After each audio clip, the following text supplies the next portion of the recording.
Warahmatullahi wabarakatuh. Dengan saya Muhammad Fajar Firmansyah dari kelas HKIA. Di sini saya akan menyampaikan prinsip-prinsip dan teori pembuktian. Prinsip-prinsip ajaran dan sistem pembuktian harus ditegakkan dan diterapkan sepenuhnya dalam proses pemeriksaan dan penyelesaian permohonan. Dalam pembuktian ada alat bukti yang ditentukan undang-undang, yaitu sesuai yang dirinci secara enumeratif dalam pasal 164 HIR, pasal 284 RBG atau pasal 1866 KUH Perdata. Alat bukti yang sah terdiri dari 1. Alat tulis atau akta, tulisan atau akta. B. Keterangan saksi. C. Persangkaan. D. Pengakuan. E. Sumpah. Selanjutnya, pengertian dari pembuktian. Pembuktian secara etimologi berasal dari kata bukti, yang artinya dalam kamus bahasa Indonesia adalah suatu yang menyatakan kebenaran atau peristiwa. Secara terminologi, pembuktian berarti usaha menunjukkan benar atau salahnya dalam sidang pengadilan. Bisa dibaca pengertian dari sebuah ahli. Yang pertama, menurut WJS Purwadaminta sebagai berikut: bukti adalah suatu hal atau peristiwa yang cukup untuk memperlihatkan kebenaran suatu hal atau peristiwa dan sebagainya. B. Tanda bukti. Barang bukti adalah apa-apa yang menjadi tanda sesuatu perbuatan atau kejahatan dan sebagainya. C. Membuktikan mempunyai pengertian-pengertian. Selanjutnya yaitu dengan istilah bukti menurut Adi Hamzah, bisa dibaca sendiri ya. Dan juga menurut M. Yahya Harahap. Ada banyak lagi pengertian dari para ahli tentang pembuktian. Dalam teori pembuktian, perkara pidana pada umumnya dan kasusnya delik korupsi diterapkan dalam Kitab Undang-Undang Hukum Acara Perdata KUH atau KUHP.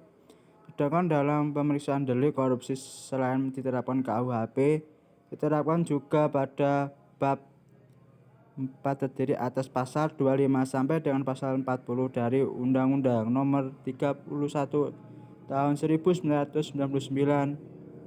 Ada beberapa teori atau sistem pembuktian, yakni 1. Teori tradisional, 2. Teori modern, dan juga berdasarkan pengertian pembuktian di atas, maka pada dasarnya pembuktian mengandung beberapa pengertian lain.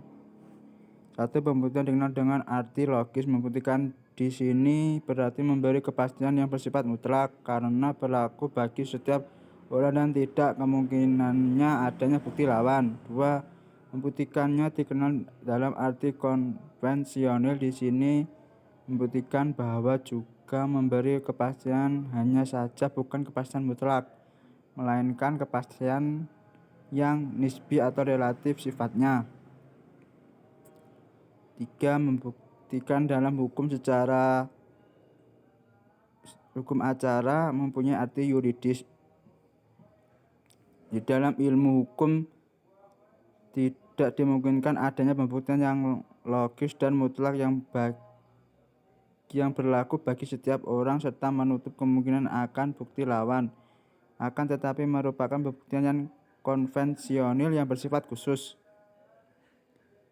Terus pengertian sistem pembuktian terbalik. Sistem pembuktian terbalik berimbang bahwa seorang terdakwa wajib membuktikan kekayaan yang dimilikinya adalah bukan dari hasil korupsi.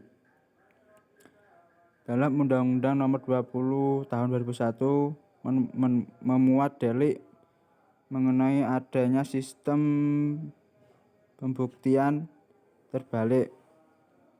Sistem pembuktian terbalik yaitu sistem di mana beban pembuktian berada pada terdakwa dan proses pembuktiannya ini hanya berlaku pada saat pemeriksaan di sidang pengadilan, dengan kemungkinan dilakukan pemeriksaan tambahan atau khusus jika dalam pemeriksaan persidangan ditemukan harta benda milik terdakwa yang diduga berasal dari tindak pidana korupsi. Sekian dari saya, apabila ada kurang lebihnya saya mohon maaf. Wassalamualaikum warahmatullahi wabarakatuh.